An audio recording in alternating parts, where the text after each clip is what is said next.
प्रिय भाइयों और बहनों, आप सभी को ओम नमः शिवाय। नरेश ज्ञान चैनल में आपका हार्दिक स्वागत है।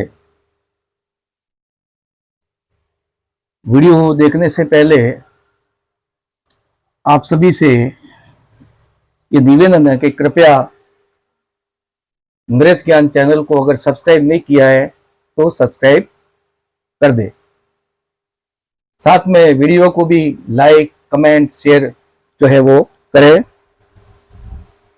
क्योंकि अभी मेरे को सब्सक्राइब बहुत कम है। इसको सब्सक्राइब को पूरा करना है, यूट्यूब की जो शर्त है। तो आने वाले समय में बहुत अच्छे अच्छे वीडियो मेरे एस्ट्रोलॉजी के ऊपर, रिलीजियन के ऊपर, एजुकेशन, कोई भी चीज विषय का एजुकेशन से संबंधित जो है वो वीडियो जो है वो आएंगे। आज अपन इस वीडियो में कुंडली के अंदर इंद्र योग के बारे में चर्चा करेंगे और सोवियत संघ के भूतपूर्व राष्ट्राध्यक्ष बोरिस येल्त्सिन की कुंडली के द्वारा इसका इंद्र योग का अध्ययन करेंगे।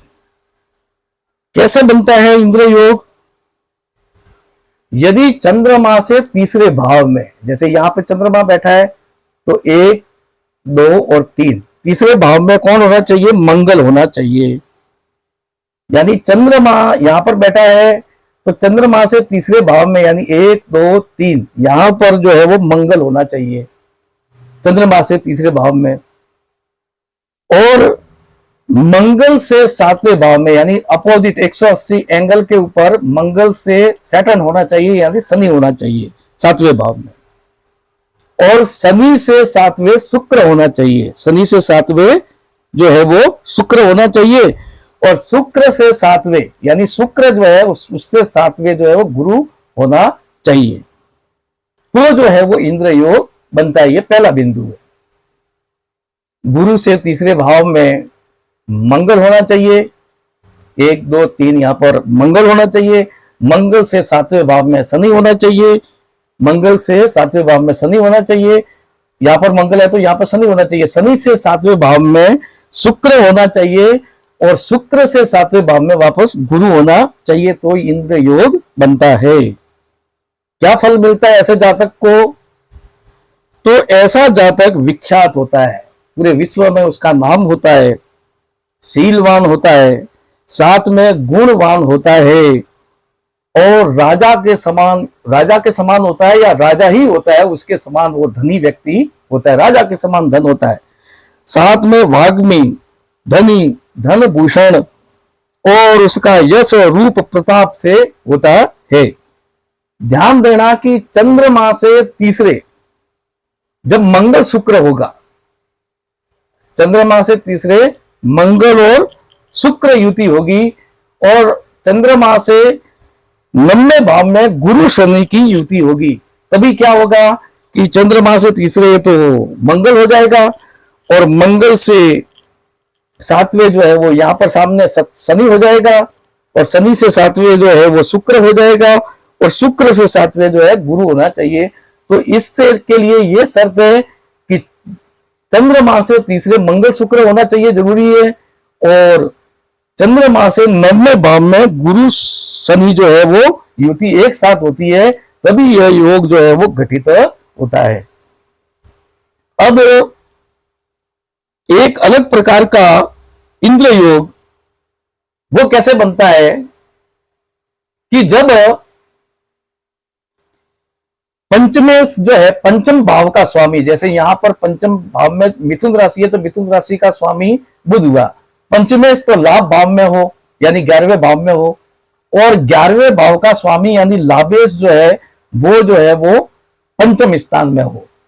यानी पंचमेश और लाभेश के बीच में राशि परिवर्तन होना चाहिए, पंचम भाव और एकादश भाव के बीच में राशि परिवर्तन होना चाहिए। साथ में जो चंद्रमा है वो पंचम भाव में होना चाहिए। ये भी शर्त है कि चंद्रमा पंचम भाव में होना चाहिए। तो भी जो है वो इंद्र योग होता है। दूसरा बिंदु क्या बोला मैंने कि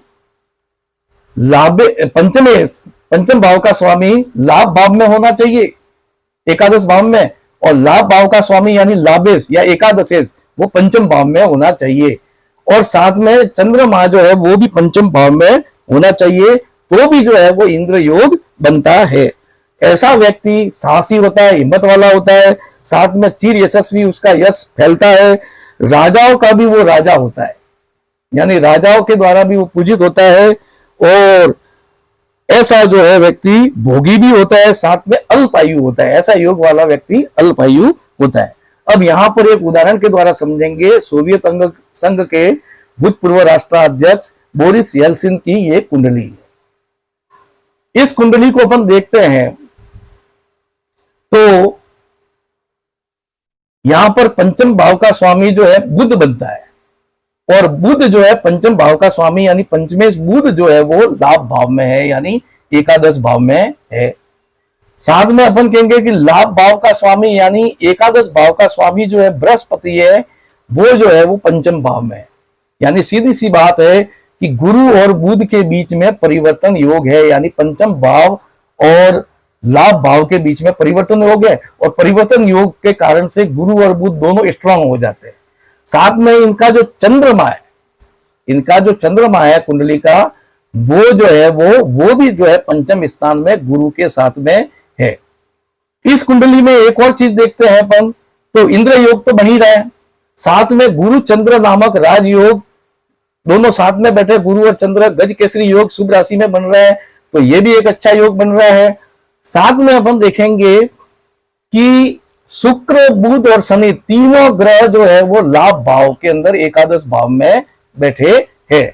अब यहां पर अपन देखेंगे तो शुक्र किसका स्वामी है, तो अपन कहेंगे त्रिकोण का स्वामी है, क्योंकि कुंभ लग्न के अंदर शुक्र जो है वो राजयोग कारक होता है, साथ में बुध भी जो है राजयोग कारक होता है, और शनि तो है ही है। तो यहां पर अपन देखेंगे कि त्रिकोण का स्वामी शुक्र, और यानी नवम भाव का स्वामी, नवमेश जो त्रिकोण भाव है उसका स्वामी शुक्र, और पंचम भाव का स्वामी बुध यानी पंचमेश, ये भी त्रिकोण भाव है। तो त्रिकोण भाव के स्वामी शुक्र और बुध केंद्र भाव के स्वामी यानी लग्न के स्वामी शनि के साथ में बैठा है। यानी सीधी सी बात है कि त्रिकोण और केंद्र इन तीनों का जो है संबंध हो गया है, इसलिए ये भी एक प्रकार का राजयोग बन रहा है, और इनके ऊपर गुरु चंद्र की शुभ दृष्टि है, गुरु की स्वराशि दृष्टि है। तो इस कारण से ये जो है वो अल्पायु, ये जो है वो भोगी भी हुए, राजाओं के भी राजा हुए।